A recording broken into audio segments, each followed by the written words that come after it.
India की youngest YouTuber बोल सकते हो, इंडिया की यंगेस्ट डाटा साइंटिस्ट बोल सकते हो, जिनकी earning more than 35 lakh rupees per annum से ज्यादा है। As a instructor at Udemy work करती हूँ, जहाँ पे मैंने 60,000 प्लस स्टूडेंट्स को ट्रेन किया है। सो एक्चुअली जिस कॉलेज में पढ़ती हूँ तो मुझे वहाँ पे मेरे जेई के मार्क्स के बेसिस पे एडमिशन नहीं मिला था। इसके पीछे एक स्टोरी है जो कि मैं आपसे यहाँ पे शेयर करती हूँ। जेई के एग्जाम में एज एक्सपेक्टेड मेरे अच्छे रिजल्ट्स नहीं आए थे। 8 लाख स्टूडेंट्स मेरी 7.5 लाख रैंक आई थी। और भी बहुत सारे एग्जाम्स थे आपके AEEE, VIT, KIT, बिट्स, बहुत सारे जितने भी, बट अगेन उसमें भी कुछ नहीं हुआ। सो अब इन सारे मेरे अंदर का जो पैशन है उस चीज़ को करने का, वो मैं अपना पूरा उसमें यूटिलाइज नहीं कर पा रही हूँ। तो लिफ्ट करना है, नीट करना है, इस लाइन में चले जाना है। वो बहुत डीमोटिवेट हो जाते हैं या कुछ उल्टा सीधा सोचने लग जाते हैं कि मेरी जॉब में नहीं लग रही है या ऐसा कुछ, बिकॉज आप ये नहीं सोचते हो कि आपके अंदर क्या कमी है। दोस्तों, जो कामयाब इंसान होते हैं उनकी जो जर्नी होती है उसमें कुछ चीज़ें बहुत कॉमन होती है, और एक सबसे बड़ी कॉमन चीज़ होती है कि वो कितनी बार गिरे नहीं, वो कितनी बार दोबारा उठ के खड़े हुए। मतलब यहाँ पे डाउनफॉल तो लाइफ में आता ही है, आपकी या मेरी लाइफ में भी डेफिनेटली आया है, पर उस डाउनफॉल को कैसे टैकल करके हम अचीवमेंट पे टारगेट करते हैं, वो हमारा होता है मेन मोटिव। और यही एक मेन मोटिव एक फीमेल कैंडिडेट के अंदर था, जो आज इस चैनल पे आने वाली है और अपनी पूरी जर्नी शेयर करेंगी। और जितना ज़्यादा उनके बारे में बताया जाए वो भी चीज़ें कम है। इंडिया की यंगेस्ट यूट्यूबर बोल सकते हो, इंडिया की यंगेस्ट डाटा साइंटिस्ट बोल सकते, जिनकी earning more than 35 lakh rupees per annum से ज्यादा है। बिल्कुल ठीक सुना आपने, जस्ट 20 ईयर्स की एज में 35 लाख रुपए से ज्यादा उनकी अर्निंग है। और ऐसा नहीं है कि उनको जो ये अचीवमेंट मिली बहुत ईजिली मिल गई या सिल्वर स्पून वाला पार्ट था। अगर आप उनके बैकग्राउंड में देखोगे, उनकी स्टोरी चेक करोगे, जो इंजीनियर का मोस्ट प्रेस्टिजियस एग्जाम होता है जेई, आपने सुना ही होगा, उनमें उनकी रैंक थी 7.5 लाख। मतलब टोटली फेल, बिल्कुल फेल। मतलब वो कोई आईआईटी, कोई आईएमएम जैसे बड़े इंस्टीट्यूट या टियर 1 जैसे बड़े कॉलेजेस से पास आउट नहीं है, वो एक छोटे कॉलेज से पास आउट हैं। और लाइफ में इतने स्ट्रगल उन्होंने फेस करे, उसके बाद भी जस्ट 20 की एज में 35 lakh rupees per annum earning करनी, आप समझ सकते हो कितनी बड़ी अचीवमेंट है। इस अचीवमेंट को सिर्फ हमारे यूट्यूब चैनल या हमारी फैमिली ही अप्रिशिएट नहीं कर रही, जो स्टॉक जैसे एक बड़े प्लेटफॉर्म ने भी उनको यहाँ पे बुला के उनकी पूरी लाइफ की जर्नी को भी शेयर करा है। तो वहाँ पे तो उन्होंने अपनी लाइफ की जर्नी शेयर करी थी, और इस चैनल पे वो शेयर करेंगे अपनी लाइफ के एक्सपीरियंस। और उनके लाइफ के एक्सपीरियंस आपके लिए भी बहुत ज़्यादा वैल्यूएबल होने वाले हैं, क्योंकि कुछ डिफ़िकल्टी हम भी फेस करते हैं। जैसे हम किसी टॉप कॉलेज से नहीं पढ़े होते तो हमारे पास ऐसा नहीं है कि अच्छी प्लेसमेंट आने वाली है डायरेक्टली, हम भी टियर 2 या टियर 3 जैसे कॉलेजेस से होते हैं। सेकंड, यहाँ पे क्या फेस होता है, अगर हम कुछ नया स्टार्ट करने की सोचते हैं तो हमें यही नहीं पता होता है स्टार्टिंग कहाँ से करनी है और अचीवमेंट कहाँ पे मिलेगी। एक जो रोड मैप होता है वो क्लियर ही नहीं होता। अगर मैं आपसे कहूँ कि आज जो ये वीडियो 30 to 35 मिनट की होने वाली है, हम उनसे डायरेक्टली कनेक्ट करेंगे, उनकी पूरी एक्सपीरियंस आपके साथ शेयर करेंगे, और ये 30 से 35 मिनट आपकी लाइफ को चेंज कर सकते हैं। और आप यहाँ से भी एक अच्छी सैलरी अर्न कर सकते हो, 30 से 35 लाख रुपए पर एनम। हमारे जो बड़े बुजुर्ग होते हैं वो क्या कहते हैं कि एक्सपीरियंस अगर ज़्यादा से ज़्यादा गेन करना है तो आप उस पर्सन के साथ कनेक्टेड हो जाइए जिसने लाइफ में काफ़ी स्ट्रगल फेस करें, तो उसकी स्टोरी से भी आप इतनी चीज़ें अर्न कर सकते हो कि अपने करियर को आप 5 या 10 साल डायरेक्टली एडवांस में लेके जा सकते हो, क्योंकि आपको वो एक्सपीरियंस मिल चुका है जो कि एक स्ट्रगल पर्सन ने आपके साथ शेयर करा है। तो बिना टाइम वेस्ट करे आज इस चैनल पे बुलाते हैं हमारे गेस्ट को, Sambhavi Gupta. So thank you so much Sambhavi Gupta, इतने शॉर्ट नोटिस पे आप JVR चैनल पे आए और अपनी पूरी जर्नी आज आप शेयर करोगे, और काफ़ी सारी चीज़ें जो आप अभी तक हिडन पाथ जो आपने इतने अच्छे से एलैबोरेट नहीं करे वो भी यहाँ पे शेयर करोगे। और जैसे इस पर्टिकुलर वीडियो का हमारा मोटिव यही था कि हम वो सारे क्वेश्चन पुटअप करेंगे जो हमारी ऑडियंस आपसे जानना चाहती हैं। तो वीडियो स्टार्ट करने से पहले थोड़ा सा इंट्रोडक्शन पार्ट को स्टार्ट करते हैं। संभावी, ओवर टू यू। तो सबसे पहले थैंक्स अ लॉट इतने वार्म वेलकम के लिए ओवर हियर। तो मैं स्टार्ट करती हूँ अपने इंट्रोडक्शन से। सबसे पहले मेरा नाम शांभवी गुप्ता है, फिलहाल मैं 20 ईयर्स की हूँ। मैं इस समय as a youngest data science and machine learning educators in India के नाम से जानी जाती हूँ। उसी के साथ साथ मैं as a instructor at Udemy work करती हूँ, जहाँ पे मैंने 60,000 प्लस स्टूडेंट्स को ट्रेन किया है। अपने 15 प्लस कोर्सेज जो कि 173 प्लस कंट्रीज में इस समय सोल्ड आउट हो चुके हैं। उसके सिवा मैं as a subject matter expert upGrad में काम करती हूँ डेटा साइंस के लिए। मैं as a video content creator, Great Learning, Geeks for Geeks, Lambda Test, I Jaipuria, Tutorials Points, इन सभी के सभी कंपनीज में as a video content creator काम करती हूँ। उसके सिवा मेरा खुद का एक यूट्यूब चैनल है फन विद डेटा साइंस, जहाँ पे मैं डेटा साइंस रिलेटेड सारे स्टफ्स को कवर करती हूँ। And last but not the least, मैं एक जोश टॉक स्पीकर भी हूँ। सो संभावी, आई नो कि टीयर 1 कॉलेज तो आपका नहीं है, तो आपने किस कॉलेज से अभी आप कंटिन्यू कर रहे हैं? तो फिलहाल मैं अपना बीटेक परस्यू कर रही हूँ एलपीयू से। So Sambhavi, can you share your college experience also कि आपने यहाँ पे एडमिशन कैसे लिया? क्या ये जो कॉलेज है यहाँ पे भी आपको जेई के बेस पे एडमिशन मिल रहा था? और पर्टिकुलर कैसे इस कॉलेज लाइफ से आपको एक्सपीरियंस मिला जो आप यूज़ कर पा रहे हो अपनी लाइफ में, अपने करियर में to achieve something? So actually जिस कॉलेज में पढ़ती हूँ तो मुझे वहाँ पे मेरे जेई के मार्क्स के बेसिस पे एडमिशन नहीं मिला था। इसके पीछे एक स्टोरी है जो कि मैं आपसे यहाँ पे शेयर करती हूँ सबसे पहले। तो स्टोरी ये है कि मैंने अपने 11th-12th में अपने जेई की प्रिपरेशन स्टार्ट कर दी थी। सो जेई वगैरह के बारे में पढ़ना, उन सारे सब्जेक्ट्स को पढ़ना, तो मैंने स्टार्ट करा और फाइनली मैंने अपना 12th क्लियर होते ही अपना जेई का एग्ज़ाम दिया था। अब जेई के एग्ज़ाम में एज एक्सपेक्टेड मेरे अच्छे रिजल्ट्स नहीं आए थे। आउट ऑफ 8 लाख स्टूडेंट्स मेरी 7.5 लाख रैंक आई थी। सो दैट्स ऑब्वियस कि मुझे उसमें कुछ भी नहीं मिलना था। उसके साथ ही साथ मैंने और भी बहुत सारे एग्जाम्स दिए, आपके AEEE, VIT, KIT, बिट्स, बहुत सारे जितने भी इंजीनियरिंग के होते हैं सारे के सारे मैंने दिए थे। उसमें भी मेरा किसी में भी सिलेक्शन नहीं हुआ। सो आई थॉट कि एक साल का मैं यहाँ पे ड्रॉप लेती हूँ और ड्रॉप लेकर के वापस से पूरी की पूरी प्रिपरेशन करके अगेन मैं सारे एग्जाम्स को देती हूँ। तो ये डिसीजन लिया था एंड अगेन मैंने एक साल का ड्रॉप लेके सारे प्रिपरेशंस करी सारे एग्जाम्स की और वापस से सारे के सारे एग्जाम्स दिए एंड एज एक्सपेक्टेड फिर से मेरे मार्क्स नहीं आए। अगेन सेकेंड टाइम तो मेरी और भी बहुत ज़्यादा बुरी रैंक हो गई थी, 7.5 लाख से और ज़्यादा बढ़ गई थी मेरी rank.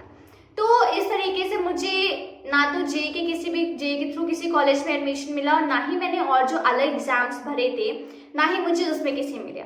So with in a span of somewhat 1.5 years, 1.5 साल के अंदर मैंने अराउंड 48 प्लस एग्जाम्स में फेल करा था। अब अगर आपका कहीं पे से सिलेक्शन नहीं हो रहा है, सो आई थॉट कि चलो बीटेक को छोड़ करके कुछ फैशन डिजाइनिंग के भी एक आध एग्जाम्स होते हैं और एक एग्जाम्स होता है बीए का। तो मैंने वो भी अच्छे प्रेस्टिजियस कॉलेजेस से वो भी होते हैं, तो मैंने उनके लिए प्रिपरेशन करी और उन एग्जाम्स को भी दिया। सो मैंने सोचा अगर आप बीटेक नहीं कर पा रहे तो उसमें फैशन डिजाइनिंग या बीए में से कुछ कर लेंगे, बट अगेन उसमें भी कुछ नहीं हुआ। सो अब इन सारी चीज़ों को फेल करने के बाद मेरे पास एक ऑप्शन था कि मैं अपना आप किसी प्राइवेट कॉलेज को फाइंड आउट करके वहाँ से अपनी फर्दर स्टडीज़ को परस्यू करूँ। तो फिर उसके लिए मुझे मेरे जो भी एडमिशन बेसिस मिला, मुझे 12th के जो मार्क्स थे उन्हीं के बेसिस पे मिला। मैंने कोई यहाँ पे जेई रैंक के बेसिस मुझे कोई भी अपना कॉलेज नहीं मिला। अब कॉलेज एक्सपीरियंस की अगर मैं बात करूँ आपसे, तो कॉलेज एक्सपीरियंस मेरा ऐसा था कि जब मैंने एडमिशन लिया था बैक इन 2020, तो उस टाइम पूरा पैंडेमिक था। सो पैंडेमिक के टाइम 2 साल मेरे जो दो स्टार्टिंग के 2 years थे वो सारे के सारे ऑनलाइन ही मैंने पढ़े हैं। अभी अगस्त में फर्स्ट टाइम मैं अपने कॉलेज में गई हूँ, आई सॉ कि मेरा कॉलेज कैसा है एंड नाउ मैं अपने कॉलेज में वहाँ पे ऑफलाइन स्टडीज कर रही हूँ। सो इस तरीके का कुछ मेरा एक्सपीरियंस था मेरा पूरे कॉलेज का। तो 50 प्लस एग्ज़ाम में फ़ेल होना इज़ रियली डिफ़िकल्ट। तो जब ये सारे एग्ज़ाम में आप फेल हो रहे थे तो मेंटली जो प्रेशर इतना आता है संभाव्य, उसको कैसे आपने टैकल किया? क्योंकि बहुत बार ये देखा गया है, मतलब मैं अपना एक्सपीरियंस शेयर करूं, लोग 5 या 6 जॉब में अप्लाई करते हैं और उनकी जॉब नहीं लगती, वो नीचे कमेंट सेक्शन में लिटरली अब्यूज लैंग्वेज भी यूज़ करते हैं। मतलब 5-6 फेलियर पे वो इतना ज़्यादा डिप्रेस हो जाते हैं और आपने 50 प्लस एग्ज़ाम का फेलियर को हैंडल करा, तो वो मेंटली प्रेशर आपने कैसे हैंडल किया, कैसे उसको कॉप किया? क्योंकि वो बहुत डिफ़िकल्ट वाला पार्ट रहा होगा आपकी लाइफ की जर्नी का। और काफ़ी सारे कैंडिडेट ऐसे हैं, जैसे मैंने आपको बताया कि उनकी लाइफ में भी ये वाला फेस चल रहा है, वो कुछ भी चीज़ ट्राई कर रहे हैं, वो फेल हो रहे हैं। तो उस फेलियर वाले पार्ट को कैसे टैकल करना है? तरीका फॉलो करती थी कि जैसे ही मैंने कोई भी एग्जाम दिया उसका रिजल्ट आया, उस रिजल्ट में मेरा क्लियर नहीं हुआ, तो बहुत ऑब्वियस सी बात है कि हर एक बच्चा परेशान हो जाएगा।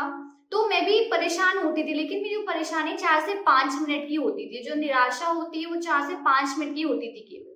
अब उसका वो रीजन ये था कि मैं बहुत ज्यादा लंबे समय तक उसकी निराशा या सब चीजों में नहीं रहती, क्योंकि इसका रीजन ये था क्योंकि मुझे ये पता था कि अगर मेरे ये इतने एग्जाम्स क्लियर नहीं हो रहे हैं तो मेरे अंदर इसमें कोई ना कोई कमी है जो कि मैं उसको कवर अप नहीं कर पा रही हूँ, या मेरे अंदर का जो पैशन है उस चीज को करने का वो मैं अपना पूरा उसमें यूटिलाइज नहीं कर पा रही हूँ। तो जितने एग्जाम्स देती थी जिसमें मैं फेल होती थी, मैं हमेशा इस बारे में जरूर सोचती थी कि ये जो मेरे जो पैशन इन एग्जाम्स को देने का, इसको मैं पूरा अपने बाहर नहीं ला पा रही हूँ या मैं इसको पूरा कवर अप नहीं कर पा रही हूँ। और दैट इज द रीजन कि मेरे अंदर कोई ना कोई ऐसी कमी है जिसकी वजह से मैं इनको क्लियर नहीं कर पा रही। तो डैट्स ए ग्रेट कि आपने खुद ने अपने आप को एक डिप्रेसिंग फेज से बाहर निकाला। That's A awesome. और यहाँ पे एक चीज़ बहुत क्लियरली इंडिकेट हो रही है, अगर आपका पॉजिटिव माइंड अप्रोच है तो आप लाइफ में बहुत कुछ अचीव कर सकते हैं। ठीक है, तो अब यहाँ पे थोड़ा सा आपके डेडिकेटली करियर पे चलते हैं। जैसे कि आपने बताया कि डाटा साइंस के अंदर आपने अपनी सारी अचीवमेंट अचीव करी हैं, तो राइट नाउ जो ये डाटा साइंस है काफ़ी ज़्यादा बज़वर्ड बन चुका है। एवरीवन वांट टू नो कि यार डाटा साइंस है क्या, क्योंकि हर दूसरा तीसरा पर्सन डाटा साइंस का नाम बहुत ईजिली और फ्रैंकली तो ले लेता है, पर उसे डिटेल में कभी पता ही नहीं होता कि यार डाटा साइंस है क्या, वो लोग करते कैसे और एक डाटा साइंटिस्ट बनते कैसे हैं। तो आप कैसे डाटा साइंटिस्ट बने, आपने अपनी प्रिपरेशन कैसे करी, क्या ये सेल्फ लर्निंग थी या कोई पर्टिकुलर कोर्स आपने यहाँ से सीखा, तो वो सारी चीज़ें आप शेयर करिए कि जो स्किल सेट आपके अंदर आया जिससे आप इतनी अच्छा लेवल अचीव कर पाए, वो स्किल सेट कैसे आपने बिल्ड किया। तो आजकल की जो भी जनरेशन, आजकल जो भी बच्चे ना, सब लोग यही कर रहे हैं। हम लोग को ये पता है कि 12th करना है, 12th के बाद जे में करना है, जे के बाद इस कॉलेज में चले जाना है। ये एक बहुत सिंपल सी लाइन है जो कि हम सब लोग फॉलो कर रहे हैं। नीट वाले भी 12th करना है, नीट करना है, इस लाइन में चले जाना है। हम लोग ये नहीं देख रहे हैं कि हमारा पैशन जो मेन चीज में है वो एक्चुअली किस में है, और अपना पैशन आप किस चीज में यूटिलाइज कर रहे हो। आपने बिल्कुल सही बात कही कि बहुत सारे लोग 4, 5, 6 जॉब्स में अप्लाई करते हैं और उसके बाद वो बहुत डीमोटिवेट हो जाते हैं या कुछ उल्टा सीधा सोचने लग जाते हैं कि मेरी जॉब में नहीं लग रही है या ऐसा कुछ। बिकॉज आप ये नहीं सोचते हो कि आपके अंदर क्या कमी है जिस वजह से आपको उस जॉब में रिजेक्शन मिल रहा है, किस चीज पे आपको और काम करना है, या रियल में आपका पैशन उस चीज में है भी कि नहीं है। तो ये सब चीजें मैंने करी और जिसके बाद धीमे से जब मेरे सारे के सारे एग्जाम्स फेल हो गए, 48+ एग्जाम्स, तब मैंने फिर ये सोचा कि अब एग्जैक्टली मुझे आगे क्या करना है। And that is the time मैंने अपने मेन पैशन को जाना, और जो कि था पाइथन विद डेटा साइंस। मैं डेटा साइंस में आगे बढ़ी, उसमें अपना मेरा जितना भी टाइम था, जितना भी पैशन था, मैंने सारी चीजें उसमें अपनी लगानी शुरू करी। और आज मैं आपके सामने यहाँ पर हूँ। इसमें एक चीज ये थी, मेंटल प्रेशर को डील करने के लिए मेरी फैमिली ने मेरा बहुत सपोर्ट किया। मैं ये बात हमेशा एग्री करूंगी, क्योंकि एक फैमिली का सपोर्ट होता है जो कि बहुत जरूरत होती है आपको एक टाइम पे, राइट। और मुझे वो चीज पूरी मिली मेरे फैमिली से। हर टाइम उन्होंने मुझे सपोर्ट किया, कभी ये नहीं कहा कि तुम इतने एग्जाम से फेल होती चली जा रही हो, अब ये मत करो या वो मत करो, ऐसा मुझे कभी भी नहीं कहा गया। थोड़ा बहुत होता था जब आसपास के रिलेटिव्स आकर कहते थे, लेकिन अगेन उसमें भी फिर एक चीज वही सोचनी होती है कि आपके अंदर कोई कमी है जो कि आप किसी दूसरे को ये मौका दे रहे हो आपके ऊपर किसी चीज को कहने के लिए, राइट। तो मैंने ये सोचा कि अगर मैं फेल हो रही हूँ तो मैं अपनी वजह से हो रही हूँ, और अगर मैं आगे सक्सेस भी होंगी तो वो भी मैं केवल अपनी ही वजह से होंगी। एंड दैट इज कि आज मैं यहाँ पे आपके सामने हूँ। सो हमेशा मेंटल प्रेशर को डील करने का यही एक तरीका है कि उसमें आप डिप्रेस मत हो जाइए, बहुत ज्यादा उसमें चले मत जाइए। और बहुत सारे लोग कुछ रॉन्ग डिसीजंस भी ले लेते हैं, तो बस ये चीज सोचिए कि आपके अंदर किस चीज की कमी है और उसको पूरा करने की कोशिश करिए। यही मेरा सजेशन रहेगा सब लोगों के लिए। सो संभावी, आपकी जो एनालिटिक स्किल है वो तो मुझे यहीं पे क्लियर हो गई कि किस तरीके से आपने इतने सारे कोर्सेज को ट्राई किया, इतने सारे स्किल सेट यहाँ पे सीख के चीज़ों को ट्राई किया, एक्सप्लोर करे, और फाइनली आपने अपना करियर बिल्ड किया डाटा साइंस के अंदर। तो ये एक अच्छे एनालिटिक स्किल ही थे, तभी आप एक डाटा साइंटिस्ट यहाँ पे बन पाए बहुत अच्छे लेवल पे। It's really awesome. और right now everyone know very well कि डाटा साइंस एक ऐसा करियर बूम बन चुका है कि डे बाय डे चीज़ें इन्हेंस हो रही हैं। मतलब एवरीवन वांट टू नो कि डाटा डाटा साइंटिस्ट है क्या, और जिनको पता चल रहा है कि डाटा साइंस है क्या चीज़, वो उसे करना भी पसंद कर रहे हैं। तो यहाँ पे अगर मैं ग्रोथ की बात करूँ, करियर की बात करूँ, तो वो इस समय काफ़ी बूम पे चल रहा है। और जैसे आपने बताया कि आपकी मेजर ऑफ चीज़ें सेल्फ लर्निंग थी, तो वो सेल्फ लर्निंग का जो कॉन्सेप्ट है वो भी बहुत औसम है, क्योंकि आज भी लोगों को लगता है कि अगर गाइडेंस मिलेगी तो वो करेंगे। ठीक है, गाइडेंस की इंपॉर्टेंस है, उसको मैं डिनाई नहीं करूँगा, पर जो सेल्फ लर्निंग है वो हमेशा इंपॉर्टेंट रहेगी, और ये चीज़ आपने प्रूफ भी करी। स्टार्ट करती हूँ मेरे जर्नी से कि मैंने फर्स्ट ऑफ ऑल कैसे डेटा साइंस की तरफ अपना मूव किया, क्या क्या स्किल सेट कैसे डेवलप किया, और फिर मैं आपसे डिस्कस करती हूँ डेटा साइंस एक्चुअल में क्या होता है। तो जैसे मैंने आपको अभी बताया था कुछ टाइम पहले कि मैंने पाइथन विद डेटा साइंस को अपना चूज किया, जिससे मैंने पाइथन वगैरह पढ़नी स्टार्ट करी। अब उसमें ये था कि उस टाइम पे बहुत सारी चीजें मार्केट में थी, एज इन लाइक आपकी डेटा साइंस, आपकी मशीन लर्निंग, आपकी web development, app development, cyber security, DevOps, सारी की सारी चीजें मार्केट में बहुत ज्यादा चल रही। तो मैंने ये सोचा कि सबसे पहले मैंने हर एक जितनी भी टेक्नोलॉजी उस समय चल रही थी, मैंने सब टेक्नोलॉजीज को 3-3, 4-4 घंटे दिए। ये सोचा कि इस टेक्नोलॉजी में क्या काम होता है, क्या काम करना होता है आपको, और क्या क्या स्किल्स, क्या क्या चीजें रिक्वायर होती हैं। तो ये सब पूरा एनालाइज करने के बाद मुझे ये समझ में आया कि डेटा साइंस एक ऐसी स्किल है, एक ऐसी चीज है जिस पे मैं आगे जा सकती हूँ, क्योंकि इसमें जो भी स्किल सेट्स रिक्वायर होते हैं मुझे वो सारी ही स्किल्स पसंद है, और इवन मैं उसमें आगे अपना बढ़ सकती हूँ। तो इस तरीके से मैंने डेटा साइंस का डिसीजन लिया उसमें आगे जाने का। अब अगर मैं बात करूँ कि मैंने डेटा साइंस पढ़ा कैसे, तो डेटा साइंस का मैंने एक कोर्स लिया था जो कि समवॉट 6 या 7 मंथ्स का एक कोर्स था। मैं उसका नाम यहाँ पे नहीं लेने वाली हूँ, क्योंकि उसका रीजन है क्योंकि करेंटली वो कोर्स मार्केट में नहीं है। फिलहाल के लिए वो कोर्स मार्केट में नहीं है, वो बंद हो चुका है। सो अगर जैसे ही वो मार्केट में ऑन एयर हो जाएगा मैं उसका लिंक आपको यहीं पे कमेंट में दे दूंगी। बट तो मैंने इस पर्टिकुलर कोर्स को लिया था, 6 to 8 मंथ्स के कोर्स को, जिससे मैंने पूरी की पूरी डेटा साइंस पढ़ी। अब कोर्स लेना बहुत आसान होता है, कोर्स में आपने एनरोल कर दिया और आपको सर्टिफिकेट भी मिल जाएगा, बहुत आसान होती है सब चीजें करनी। लेकिन आपको कोर्स में आपने क्या क्या पढ़ा और आप उसको कितना टाइम दे रहे हो। तो मेरा तरीका ये था कि जैसे कि मैं रोज 2 घंटे अगर उस कोर्स के वीडियोस को पढ़ती थी तो 4 घंटे उनको प्रैक्टिस करती थी।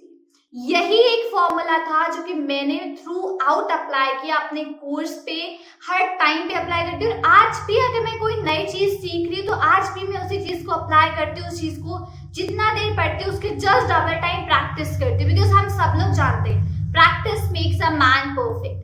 तो ये स्ट्रैटेजी मैंने अप्लाई करी अपने एंड पे। 6 से 8 महीने मैंने रोज इस पर्टिकुलर चीज को कंटिन्यूअसली किया, बहुत सारी प्रैक्टिस करी, बहुत सारा हैंड्स ऑन किया, और इसी तरीके से मैंने अपनी डेटा साइंस की स्किल्स को डेवलप किया।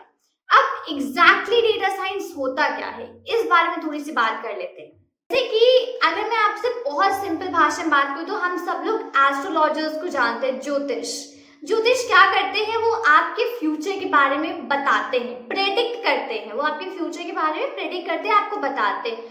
उसी तरीके से डेटा साइंस का क्या काम होता है, डेटा साइंस जो होती है वो किसी कंपनी के फ्यूचर को प्रेडिक्ट करती है, किसी कंपनी के फ्यूचर को बताती है।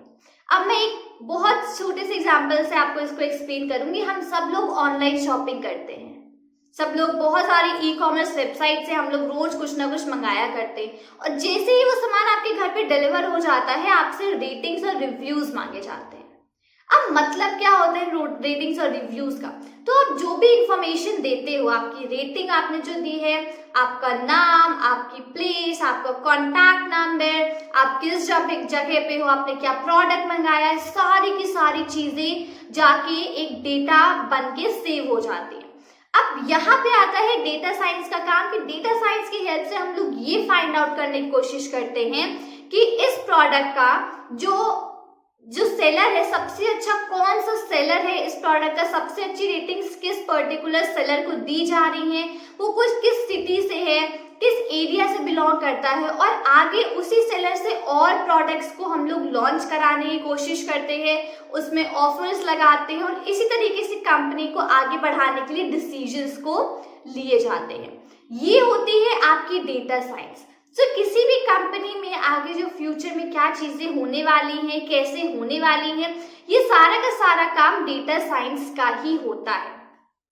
डेटा साइंस में स्किल्स आपकी रिक्वायर्ड होती हैं, आपकी पाइथन, आपकी एसक्यूएल, आपका टैबल्यू, आपकी मैथमेटिकल स्किल्स जो कि है स्टैटिस्टिक्स एंड प्रोबेबिलिटी, और आपकी मशीन लर्निंग। ये 5 मेन स्किल्स हैं जो कि रिक्वायर होती हैं आपकी डेटा साइंस में, और इन सबको आप स्टडी करके आप डेटा साइंस की फील्ड में बहुत आसानी से मूव कर सकते हो, जो कि मैंने भी किया था। इन स्किल्स को ही पढ़ के, इन स्किल्स को सीख करके, और मैंने इन स्किल्स को अपना शोकेस करना धीमे धीमे स्टार्ट किया था अपने YouTube channel fun with data science में, और उन्हीं सब चीज़ों की वजह से आज मुझे as a youngest data science and ML educator के नाम से जाना जाता है। तो ये थी पूरी जर्नी अबाउट डेटा साइंस, और डेटा साइंस क्या होती है। सो फाइनली मैं यहाँ पे भी कह सकता हूँ वाओ कि आपने किस तरीके से पेशेंस और हार्ड वर्क को यहाँ पे भी इम्प्लीमेंट किया टू अचीव समथिंग। तो ये वाला जो पार्ट है वो मैं अपनी ऑडियंस के साथ दोबारा एक चीज़ को हाईलाइट करके बोलना चाहूँगा। जैसे संभावी गुप्ता ने आपको ये सारी चीज़ें शेयर करी, इसको आप दोबारा भी सुन लीजिएगा, क्योंकि यही वो हार्डकोर पाथ है, एक रियलिटी है टू अचीव समथिंग। क्योंकि आप सभी लोग ना बहुत ईजिली कमेंट में लिख देते हो सर जॉब नहीं मिली, मैंने आपके कहने पर जॉब अप्लाई कर दी पर still I don't have job. तो उनको मैं बताना चाहता हूँ यार, चैनल से जॉब नहीं मिलती, वीडियो से जॉब नहीं मिलती, जॉब मिलती है स्किल सेट से। तो अगर आप अपने स्किल सेट बिल्ड करना चाहते हो, सबसे पहले आइडेंटिफाई करो कि कहाँ पे बिल्ड करना चाहते हो। अगर आप अपना करियर डाटा साइंस में बिल्ड करना चाहते हो तो संभावी गुप्ता की इस पर्टिकुलर वीडियो से आपको काफ़ी चीज़ें क्लियर हो रही होंगी। अगर आप अपना करियर डिजिटल मार्केटिंग में बिल्ड करना चाहते हो तो काफ़ी सारे कैंडिडेट को पता ही होगा कि मेरे भी यहाँ पे ऑफलाइन डिजिटल मार्केटिंग के कोर्स रन होते हैं। If you guys are interested तो मैं वीडियो के डिस्क्रिप्शन में लिंक भी आपके साथ शेयर कर दूंगा। तो अभी बैक टू द कंटेंट आते हैं, कंटिन्यू करते हैं संभावी गुप्ता के साथ। और सबसे प्रीसियस क्वेश्चन, जिसका क्वेश्चन मैं डेफिनेटली पूछूंगा, मैंने आपसे पहले भी कहा था, वो क्वेश्चन है कि संभावी गुप्ता कितनी अर्निंग करती हैं, मतलब उनकी पर्टिकुलर कितनी अर्निंग यहाँ पे टोटली हो जाती है और किस तरीके से होती है। क्योंकि यार एक चीज़ मैं भी जानता हूँ, उसको मैं डिनाई नहीं कर सकता कि पर्सन अगर काम भी कर रहा है, फ्रीलांसिंग भी कर रहा है, या वो स्किल सेट भी डेवलप कर रहा है, इन दी लास्ट जो एम है वो है सैलरी, एक अच्छी हैंडसम सैलरी। तो ये वाला पार्ट मैं हमेशा इंक्लूड करता हूँ आपकी डिमांड पे। तो Sambhavi Gupta you are feel free कि आप जिस तरीके से भी अपनी सैलरी यहाँ पे या अपनी अर्निंग हमारे ऑडियंस के साथ शेयर करना चाहें, क्योंकि ये चीज़ रियल में मोटिवेट करती है सामने वाले पर्सन को कि हाँ यार लाइफ में हार्ड वर्क भी करना है, स्मार्ट वर्क भी करना है टू अचीव समथिंग। एक्चुअली मैं एज अ फ्रीलांसर वर्क करती हूँ। सो फ्रीलांसिंग में आपके पास बहुत सारे सोर्सेज होते हैं इनकम के लिए। सो मेरे पास भी बहुत डिफरेंट सोर्सेज हैं। सबसे पहला मेरा सोर्स है यूडेमी, जिसके बारे में आपको बता दें, एक एज अ प्लेटफॉर्म है यूडेमी, हम सब लोग जानते हैं इस प्लेटफॉर्म को। तो वहाँ पे मेरे अपने कोर्सेज हैं, 15+ कोर्सेज हैं जो कि लोग खरीदते हैं, और फिलहाल मेरे कोर्सेज 173+ कंट्रीज में लोग खरीद रहे हैं और उनसे पढ़ रहे हैं। सो यूडेमी में मेरे पास 60,000+ स्टूडेंट्स हैं जिन्होंने कोर्सेज वगैरह खरीदे। तो ये एक मेरा पहला सोर्स ऑफ इनकम है जो कि एक काफ़ी अच्छा सोर्स मेरे लिए बनता है। उसके सिवा मैं अपग्रेड में as a subject matter expert काम करती हूँ, तो वहाँ पे भी मैं एज लाइव सेशंस देती हूँ अपग्रेड के लिए डेटा साइंस और डेटा एनालिस्ट की फील्ड में। ये भी एक मेरा बहुत अच्छा सोर्स है। उसके सिवा मैं बहुत सारी कंपनीज जैसे कि आपकी गीक्स फॉर गीक्स, आपकी ग्रेट लर्निंग, आईजेपुरिया, लैम्डा टेस्ट, ट्यूटोरियल्स पॉइंट, इन सारी की सारी कंपनियों से मैं वीडियो कंटेंट क्रिएशन का काम करती हूँ। सब फ्रीलांसिंग पे ही है। तो मैं उनके लिए वीडियोस क्रिएट करती हूँ, उनके चैनल के लिए, उनके लिए कोर्सेज क्रिएट करती हूँ, और उनकी वेबसाइट्स के लिए वीडियोस क्रिएट करती हूँ। तो सारी की सारी मैं यहाँ पे चीज़ें करती हूँ। अब मेरी सोर्स ऑफ मेरा क्या इनकम होता है। सो एट द एज ऑफ 20 मैं इतना अर्न कर लेती हूँ कि मैं अपने खुद के एक्सपेंसेस ले सकती हूँ, मैं अपनी फैमिली को सपोर्ट कर लेती हूँ। रिसेंटली अभी मैंने एक कार खरीदी है। उसके सिवा मैं अपनी कॉलेज की फीस, तो इन सारी चीज़ों के अपने खर्चे, सारी चीज़ों को मैं अपना खुद बेयर अप कर लेती हूँ। तो इतनी इनकम मैं कर लेती हूँ at the age of 20। So it's really awesome and extremely wow. मतलब जस्ट 20 साल के आप हो, जस्ट 20 ईयर्स के हो, मैं भी काफ़ी बड़ा हूँ आपसे अगर बताऊँ तो जस्ट 20 ईयर्स के आप हो, आपकी जो अर्निंग है वो 35 लाख रुपीज़। और अर्निंग हर चीज़ नहीं होती, उसके साथ आपके खुद के कोर्सेज हैं और आप ग्लोबली रिकॉग्नाइज हो रहे हो। तो मतलब इस तरीके से देखूँ तो मुझे लग रहा है जब तक आप हमारी एज में आओगे आपकी अचीवमेंट की लिस्ट बहुत लंबी होने वाली है। It's really awesome. तो यहाँ पे कुडोस टू यू संभावी भावी गुप्ता इज़ रियली ऑसम, और मैं इस चीज़ को बहुत बड़े लेवल पे भी अप्रिशिएट करूँगा और अपने इंस्टा पे भी अब ज़रूर शेयर करने वाला हूँ, क्योंकि ये जो अचीवमेंट है ना, यही हमें इंटरनली मोटिवेट करती है और लाइफ में कुछ ना कुछ तो हमें यहाँ पे करना ही है। सो यहाँ पे चीज़ों को थोड़ा सा रैप अप करते हैं और आपके कंक्लूजन पे हम थोड़ी सी बात करते हैं कि अगर कोई पर्सन बिल्कुल फ्रेशर है और हमारी वीडियो को देख रहा है, तो अगर वो अपना करियर बिल्ड करना चाहता है डाटा साइंस के अंदर, तो आगे फ्यूचर अपॉर्चुनिटी क्या है और वो अपना करियर कैसे बिल्ड करे। तो अगर आप हमारे ऑडियंस को बताना चाहें कि वो कैसे अपने रोड मैप को डिज़ाइन करें अपने करियर को बिल्ड करने के लिए, जिससे वो भी जो आप ही की तरह एक छोटा सही पर एक लेवल को अचीव कर पाए, तो आप अपना एक ओपिनियन, अपना कंक्लूजन शेयर करें हमारी ऑडियंस के साथ। तो अगर हम लोग बात करें डेटा साइंस में एंटर करने की, इस फील्ड में एंटर करने की क्या क्या जॉब रोल्स होते हैं और एज अ फ्रेशर कैसे आप जा सकते हो, तो एक लाइक जो रोड मैप की बात करती हूँ अगर मैं, सो रोड मैप में आपको छोटा सा यहाँ पे थोड़ा हाईलाइट करती हूँ। बहुत सारा डिटेल नहीं कवर करूँगी क्योंकि डिटेल में ऑलरेडी अपनी वीडियोस में कवर कर चुकी हूँ, जो कि मेरे चैनल पे है फन विद डेटा साइंस पे एक प्लेलिस्ट है रोड मैप्स के नाम से, ठीक है। तो रोड मैप आपका ये रहेगा कि सबसे पहले आपको स्टार्ट करना होगा पाइथन प्रोग्रामिंग लैंग्वेज से। तो सबसे पहली स्टेप होती है जो कि आपको यूज और आपको इम्प्लीमेंट करनी पड़ेगी। सेकेंड स्टेप आपकी होती है आपको स्ट्रक्चर्ड क्वेरी लैंग्वेज SQL, ये चीज आपको सीखनी पड़ती है। थर्ड आती है आपकी टैब्ल्यू एक विजुअलाइजेशन सॉफ्टवेयर होते हैं जिससे कि आप चार्ट्स और पाई चार्ट, बार ग्राफ, इन सब चीजों को बनाते हो। फिर आते हैं आपका मैथमेटिक्स, थोड़ा सा मैथमेटिक्स आपका आता है स्टैटिस्टिक्स और प्रोबेबिलिटी। डेटा साइंस में स्टैटिस्टिक्स और प्रोबेबिलिटी बहुत इंपॉर्टेंट है, तो इसको अच्छे से पढ़िएगा। और आपका लास्ट आता है मशीन लर्निंग की एल्गोरिथम्स, जो कि बहुत इंपॉर्टेंट है आपके लिए समझना कि क्या चीजें उसमें कैसे काम करती हैं, क्या चीजें कैसे काम नहीं करती हैं। सो एज अ फ्रेशर को मेरी एडवाइस ये रहेगी कि आपको अगर डेटा साइंस सीखनी है, अगर आप सबसे पहले अगर आप टेक्निकल बैकग्राउंड से हो, तो मतलब आप ऐसी कोई डिग्री परस्यू कर रहे हो जिसमें CSE की आप कोई डिग्री परस्यू कर रहे हो, तो आप उसमें अपना कोई भी एक पर्टिकुलर, अगर आपके यहाँ कोई एडिशनल सब्जेक्ट्स होते हैं तो आप उसमें डेटा साइंस को ले सकते हो, या फिर आप जनरल कोई भी कोर्सेज कर सकते हो डेटा साइंस से रिलेटेड, ठीक है। तो आप उस तरीके को फॉलो कर सकते हो। अगर आप नॉन टेक्निकल बैकग्राउंड के भी हो, मतलब कि आप CSE की डिग्री नहीं कर रहे हो, उसके सिवा किसी आप फील्ड में हो, तो उसके लिए आपको एक प्रॉपर सर्टिफिकेशन चाहिए होगा 6 से 8 महीने का या 8 से 10 महीने का, जिसमें कि पूरी की पूरी डेटा साइंस आपकी कवर होगी, बिकॉज आपको वो अपने रिज्यूमे में ऐड करना पड़ेगा कि आपने सर्टिफिकेशन किया है। स्किल्स तो आपकी जो इंटरव्यू में खुद ही देखी जाएंगे, वो आपका सर्टिफिकेशन डिफाइन नहीं करता है, लेकिन आपके रेज्यूम को शॉर्टलिस्ट होने में वो सर्टिफिकेशन को आपकी जरूरत पड़ेगी। तो अगर आप नॉन टेक्निकल बैकग्राउंड से हो, तो बहुत सारी एडिटेड कंपनीज करेंटली बहुत सारे कोर्सेज वगैरह कराती है, तो अपने एंड से आप उसको देख करके आप कोई भी कोर्स में अपना एनरोल कर सकते हो जो भी आपको ठीक लगे।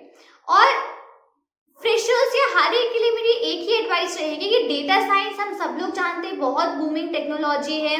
डेटा साइंस एक बहुत डिफिकल्ट चीज भी नहीं है, लेकिन वो आपके लिए आसान तब हो पाएगी जब आप बेसिक्स के साथ क्लियर हो और जब आप प्रैक्टिस करोगे। मैं वापस रिपीट करती हूँ, practice makes a man perfect. हम सब लोग इस स्लोगन को जानते हैं और आपको वो अपनी रियल लाइफ में भी इम्प्लीमेंट करना है। जिस दिन से आप ये डिसाइड करो कि आपको डेटा साइंस में जाना है, आप पढ़ना स्टार्ट करो, उस दिन से जब तक आप डेटा साइंस में प्लेस मत हो जाओ, तब तक आपकी रोज की एक प्रैक्टिस रहनी चाहिए, और जो कि है आपकी कोडिंग करना या आपका हैंड्स ऑन चीजों को इम्प्लीमेंट करना या उस चीज को प्रैक्टिस करना। जब तक प्रैक्टिस को बिल्कुल भी मत छोड़ो, बिकॉज डेटा साइंस एक वास्ट टेक्नोलॉजी है। अगर आपने एक हफ्ते में कुछ पढ़ा, अगर आपने उसको अगले 2 हफ्ते रिवाइज नहीं किया, तो एट अ इनिशियल लेवल आप उसको भूल जाओगे, और जब आप आगे 3 हफ्ते बाद उसको देखोगे तो आप कहोगे मैंने तो ये पढ़ा ही नहीं था, मुझे चीजें याद ही नहीं हो रही हैं, और डेटा साइंस बहुत डिफिकल्ट है। तो इन चीजों को ना करते हुए अच्छे से उसको पूरी पढ़ाई करिए और पूरा का पूरा बहुत अच्छे से उसको प्रैक्टिस करिएगा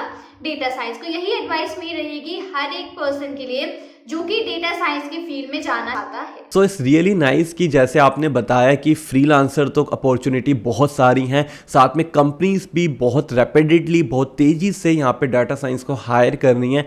तो मतलब दोनों ही तरीके से देखा जाए तो it is a win win situation अगर कोई पर्सन अपना करियर बिल्ड करता है इन अ डाटा साइंस, और डिपेंड तो करता है कि उसका स्किल सेट क्या है। तो ये चीज़ मुझे पर्सनली काफ़ी अच्छी लगी, क्योंकि हमने जो भी डिस्कशन किया वो एक रियलिटी बेस पे था। क्योंकि मैंने इससे पहले कुछ वीडियोस भी देखी, काफ़ी सारे लोगों से कनेक्ट भी किया, इंस्टीट्यूट वगैरह से भी कनेक्ट किया, तो वो चीज़ें भी ठीक थी, पर कहीं ना कहीं रियलिटी मिसिंग थी। वो चीज़ आपने आज डिलीवर करी। So thank you so much Sambhavi Gupta कि आप हमारे चैनल पे आए, अपने इंसाइट्स आपने यहाँ पे शेयर करें और अपनी जर्नी को हमारे ऑडियंस के सामने शेयर किया, जिससे वो आपकी जर्नी से इंस्पायर होके काफ़ी सारी लर्निंग लेके बहुत कम टाइम के अंदर बहुत बड़ी अचीवमेंट भी कर पाएंगे। सो thank you so much. I hope so कि अगर फ्यूचर के अंदर भी हमारी ऑडियंस डिमांड करती है तो आप हमारे चैनल पे शॉर्ट नोटिस पे आ पाएंगे। So really thank you so much Sambhavi Gupta. So यार थैंक्स अ लॉट मुझे यहाँ पे इनवाइट करने के लिए। मुझे बहुत अच्छा लगा यहाँ पे आपसे बात करके सभी लोगों से, और होपफुली आपको मेरी जर्नी से कुछ ना कुछ ज़रूर सीखने को मिलेगा और आप अपने उसको रियल लाइफ में ज़रूर इम्प्लीमेंट करोगे। So till then keep learning. तो दोस्तों अभी हमने कनेक्ट किया संभावी गुप्ता से और आपके जितने भी क्वेश्चन थे उन सभी के आंसर उन्होंने यहाँ पे दिए और इन सब चीज़ों का कंक्लूजन भी आपके साथ शेयर किया। अब आपकी क्या रिस्पॉन्सिबिलिटी बनती है? आपकी रिस्पॉन्सिबिलिटी बनती है इस पर्टिकुलर वीडियो को हर एक कैंडिडेट के साथ शेयर करना जो लाइफ में कुछ अचीव करना चाहता है, but due to any reason, या उसके पास फाइनेंशियली इशू है, उसके पास कितना बड़ा कैपिटल नहीं है टू डू समथिंग, मतलब अपना बिजनेस वगैरह के लिए, या वो टीयर 3 टीयर 2 कॉलेज से बिलोंग करता है जहाँ पे उसे डायरेक्टली प्लेसमेंट नहीं मिल पा रही है। क्योंकि ये वीडियो 30 से 35 मिनट की वीडियो उसकी लाइफ चेंजिंग वीडियो हो सकती है। अब सारी रिस्पॉन्सिबिलिटी मेरी या संभावी गुप्ता की नहीं है, कुछ रिस्पॉन्सिबिलिटी आपके भी है, और एक ही रिस्पॉन्सिबिलिटी, बहुत छोटी रिस्पॉन्सिबिलिटी है इस वीडियो को शेयर करना। इस वीडियो को मैक्सिमम लोगों के साथ शेयर करिए। मैं सचिन चौहान आपसे मिलूंगा नेक्स्ट वीडियो में नेक्स्ट कंटेंट के साथ। Till then keep learning, keep growing and keep watching JBR।